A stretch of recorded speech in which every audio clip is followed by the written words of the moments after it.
Hello viewers, আজকের ভিডিওতে আমি কন্ট্রোল সিস্টেমের সিগন্যাল ফ্লো গ্রাফ রিলেটেড আরো একটি ইম্পর্টেন্ট প্রবলেম সলভ করব। তো ভিডিওটি শুরু করার আগে আমি অবশ্যই বলবো, যারা আমার চ্যানেলে একদম নতুন তারা আমার প্লেলিস্ট থেকে কন্ট্রোল সিস্টেমের উপর আগের বেসিক ভিডিওগুলো একটু দেখে আসুন। বিশেষ করে সিগন্যাল ফ্লো গ্রাফ রিলেটেড যে ক্লাসগুলো আছে সেগুলো কিন্তু অবশ্যই লাগবে আমাদের এই ধরনের প্রবলেম সলভ করার জন্য। তো আমরা এই যে সিগন্যাল ফ্লো গ্রাফ একটা দেখতে পাচ্ছি, এখান থেকে আমাদের ট্রান্সফার ফাংশন বের করতে হবে, যেভাবে গত ক্লাসগুলোতেও আমি প্রবলেম সলভ করেছি। তো আমরা দেখি, আস্তে আস্তে যাই। তো প্রথমত আমাদের দেখতে হবে, প্রথম কাজই হচ্ছে আমাদের ফরওয়ার্ড পাথ হিসাব করা। তো আমি সেই স্টেপ অনুযায়ী, যেহেতু আগের ক্লাসে গুলোতে এগুলো দেখিয়েছি, এখন আমি জাস্ট ডিরেক্ট ইমপ্লিমেন্টেশনে চলে যাবো। তো ফরওয়ার্ড পাথ আমি হিসাব করব। প্রথমত হচ্ছে F1। F1 এর ভ্যালু আসলে কি হয় দেখি। ফরওয়ার্ড পাথ মানে হচ্ছে লেফট থেকে রাইটে যে পাথ। তো এখানে ক্লিয়ারলি দেখতে পাচ্ছি ইনপুট থেকে আউটপুট পর্যন্ত একটা ক্লিয়ার একটা পাথ আছে, এটা। ঠিক আছে, তাহলে 1 × ABC × 1 মানে হচ্ছে ABC। আর কোনো ফরওয়ার্ড পাথ কি বিদ্যমান আছে? এদিক থেকে এদিকে যাওয়ার কোনো বুদ্ধি নাই, এখান থেকে এদিকে যাওয়ারও কোনো বুদ্ধি নাই, এখান থেকে এদিকে যাওয়ারও কোনো বুদ্ধি নাই। তার মানে আর কোনো ফরওয়ার্ড পাথ অ্যাকচুয়ালি বিদ্যমান নাই। ক্লিয়ার? তাহলে ফরওয়ার্ড পাথের হিসাবটা আমাদের হয়ে গেল, একটাই ফরওয়ার্ড পাথ। তো এরপরে কাজটা কি? এরপরে কাজটা হচ্ছে আমাদের লুপ হিসাব করা। তো সিঙ্গেল লুপ, প্রথমত হচ্ছে আমাদের সিঙ্গেল লুপ। তো এটা এটা কয়টা আছে? 1 নাম্বার লুপ। এখানে ক্লিয়ারলি দেখতে পাচ্ছি যে এটা একটা সিঙ্গেল লুপ, A × 1 মানে হচ্ছে A। তারপরে আরো লুপ আছে দেখতে পাচ্ছি, B × 1 মানে হচ্ছে B।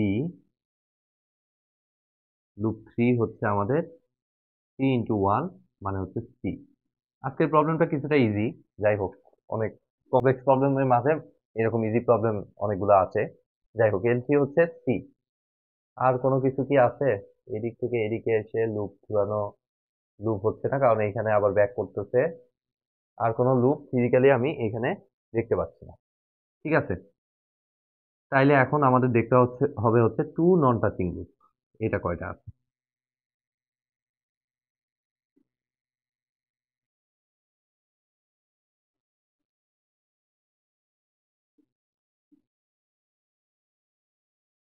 তো L1 প্রাইম দিয়ে শুরু করতেছি, দেখি আছে কিনা। তাহলে এই যে বিন্যাস করব। L1 এর সাথে L2 কি টাচ খেয়ে আছে? অবশ্যই টাচ খেয়ে আছে, এই যে কমন নোড, তো হবে না। L1 এর সাথে L3, এটা এবং এটা টাচ খেয়ে নাই। তো এটা আমাদের একটা নন টাচিং লুপ। তাহলে L1 × L3 মানে হচ্ছে AC। হয়ে গেল। তাহলে টু নন টাচিং লুপ আমাদের হয়ে গেল। এবার three non touching loop. Three non touching loop actually শূন্য, কারণ এই যে এইটার সাথে এইটা, আবার এটা, তিনটার কোনোটাই কারোর সাথে টাচ খাবে না। তাইলে এরকমটা আসলে নাই। দেখেন তিনটাই, এই তিনটাকে একসাথে নিলে এ আর বি টাচ খেয়ে আছে, আবার বি আর সি টাচ খেয়ে আছে। তো এক কথায় থ্রি নন টাচিং লুপ হচ্ছে আমাদের শূন্য। ওকে, তাইলে এখান থেকে খুব সহজেই আমরা ডেল্টার ভ্যালুটা পেয়ে যাচ্ছি। ডেল্টার ভ্যালু হচ্ছে আমাদের 1 - summation of single loop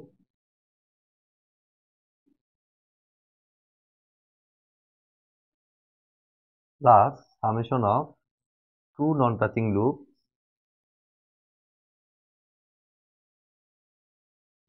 loop, তারপর একটা minus summation of three non touching loop, সেটা তো শূন্য হয়ে যাচ্ছে।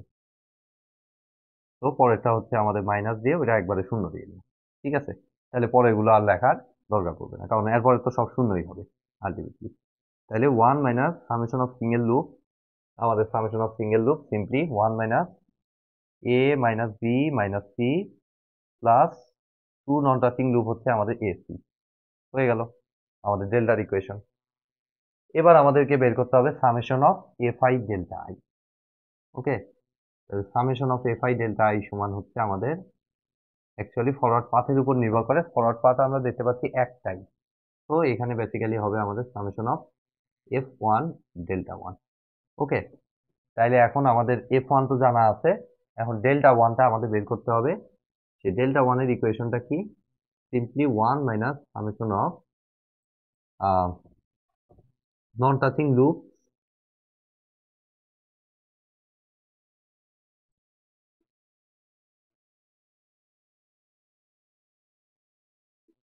In forward path. Forward path কোনটা? এখানে 1 আছে, তার মানে 1 নম্বর ফরওয়ার্ড পাথ। ঠিক আছে, তাহলে আমি দেখি এটা কত আসতেছে। 1 minus non touching loops in of F1। F1 path হচ্ছে আমাদের কোনটা, এই ABC। এই পাথের সাথে এই লুপটা টাচ খেয়ে আছে, এই লুপটাও টাচ খেয়ে আছে, এই লুপটাও টাচ খেয়ে আছে। তো নন টাচিং লুপ হচ্ছে ফরওয়ার্ড পাথের, এই ফরওয়ার্ড পাথের জন্য অ্যাকচুয়ালি শূন্য। সবগুলোই তো টাচ খেয়ে আছে, তো নন টাচিং লুপ হচ্ছে শূন্য। ডেল্টা ওয়ানের ভ্যালু হচ্ছে 1। তাহলে অ্যাকচুয়ালি এই জায়গাটায় আমার ভ্যালু হবে সামেশন অফ F1 ডেল্টা 1। এটা তো অ্যাকচুয়ালি সামেশনটা থাকবে না, কারণ একটাই তো পাথ। ঠিক আছে, যদি দুইটা হইতো তাহলে প্লাস F2 ডেল্টা 2 হতো। তাহলে F1 এর ভ্যালু হচ্ছে ABC। তাহলে এটার ভ্যালুটা আমার দেওয়া আছে ABC ইন্টু 1, মানে হচ্ছে ABC। তাহলে এখন মেসন ফরওয়ার্ড গেইন ফর্মুলায় যদি আমি এটাকে ফেলি, E is equal to summation of Fi delta I divided by delta. তাহলে আমাদের দেখুন দাঁড়াচ্ছে সামেশন অফ Fi ডেল্টা এর ভ্যালু হচ্ছে ABC, আর ডেল্টার ভ্যালু হচ্ছে 1 minus A minus B minus C plus AC। A minus B minus C plus AC। আমি জাস্ট একবার চেক করেছি, হ্যাঁ রেজাল্ট ঠিক আছে। তো এই হচ্ছে মোটামুটি আমাদের এই প্রবলেমটার সলিউশন। তো আজকের মতো ভিডিওটি আমি এখানেই শেষ করছি। ভিডিওটি যদি ভালো লেগে থাকে অবশ্যই ভিডিওতে একটি লাইক দিবেন, বন্ধুদের সাথে বেশি বেশি শেয়ার করবেন, আর চ্যানেলে নতুন হয়ে থাকলে অবশ্যই চ্যানেলটি সাবস্ক্রাইব করবেন। ধন্যবাদ।